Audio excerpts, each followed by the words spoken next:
ये एक काल्पनिक कहानी है और दिल को गहराइयों तक छू जाने वाली। एक बार स्वर्ग में विचरण करते हुए कृष्ण और राधा एक दूसरे के सामने आ गए। विचलित से कृष्ण, प्रसन्नचित से राधा। कृष्ण सकपकाए, राधा मुस्कुराई। इससे पहले कि कृष्ण कुछ कह पाते, राधा बोल उठी, कैसे हो द्वारिकाधीश। जो राधा उन्हें कान्हा कान्हा कहकर बुलाती थी, उसके मुख से द्वारिकाधीश का संबोधन कृष्ण को भीतर तक घायल कर गया। फिर भी किसी तरह अपने आप को संभाल लिया उन्होंने और बोले राधा से, मैं तुम्हारे लिए आज भी वही कान्हा हूं। तुम तो मुझे द्वारिकाधीश मत कहो। आओ बैठते हैं। कुछ मैं अपनी कहता हूं, कुछ तुम अपनी सुनाओ। सच कहूं राधा, जब जब भी तुम्हारी याद आती थी, इन आंखों से आंसुओं की बूंदें निकल आती थी। राधा बोली, मेरे साथ ऐसा कुछ नहीं हुआ। न तुम्हारी याद आई, न आंखों से आंसू बहा, क्योंकि हम कभी तुम्हें भूले ही कहाँ थे जो तुम याद आते। इन आंखों में तो सदा तुम ही थे। कहीं आंसुओं के साथ निकल न जाओ, इसलिए रोते भी नहीं थे।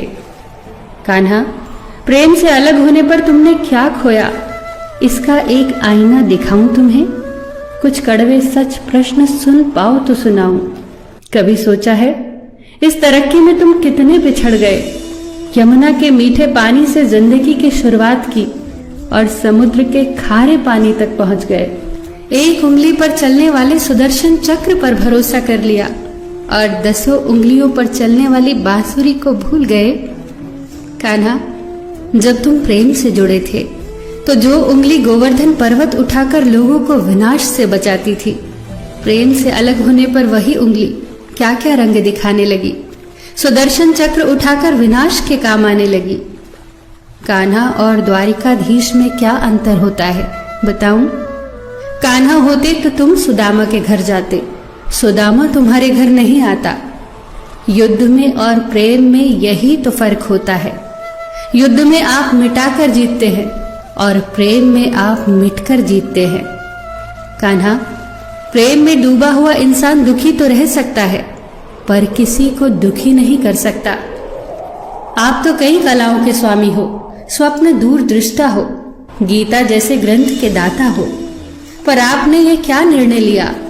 आपने अपनी पूरी सेना कौरवों को सौंप दी और अपने आप को पांडवों के साथ कर लिया। सेना तो आपकी प्रजा थी, राजा तो पालक होता है, उसका रक्षक होता है। आप जैसे महाज्ञानी उस रथ को चला रहे थे जिस पर बैठा अर्जुन आपकी प्रजा को ही मार रहा था। अपनी प्रजा को मरते देख आप में करुणा नहीं जगी, क्योंकि आप प्रेम से शून्य हो चुके थे। आज भी धरती पर जाकर देखो, आपकी द्वारिकाधीश वाली छवि को ढूंढते रह जाओगे।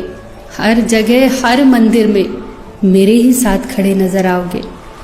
मैं जानती हूं कान्हा, लोग गीता के ज्ञान की बात करते हैं, उसके महत्व की बात करते हैं, पर धरती के लोग युद्ध वाले द्वारिकाधीश पर नहीं, प्रेम वाले कान्हा पर भरोसा करते हैं। गीता में मेरा दूर दूर तक नाम नहीं है, पर आज भी लोग उसके समापन पर राधे राधे कहते हैं। ये कहानी काल्पनिक जरूर है, पर इसके भीतर छिपी सीख बहुत महत्वपूर्ण है। श्री कृष्ण के पास कभी किसी प्रश्न का उत्तर ना हो, ऐसा तो हो ही नहीं सकता, परंतु राधा द्वारा लगाए गए प्रश्न चिन्हों पर कान्हा मौन रहे।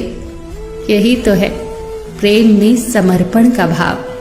पराक्रम में हमें हर किसी को हराना होता है, तब भी हम जीतकर भी हार जाते हैं, परंतु प्रेम में एक ही कईयों का दिल जीत लेता है। सही कहा है कि छोटी सी उंगली पर पूरा गोवर्धन पर्वत उठाने वाले भगवान श्री कृष्ण छोटी सी बांसुरी को दोनों हाथों से पकड़ते थे। फिर मिलेंगे दोस्तों अगली कहानी के साथ। तब तक के लिए अपना ख्याल रखना और हमेशा मुस्कुराते रहना।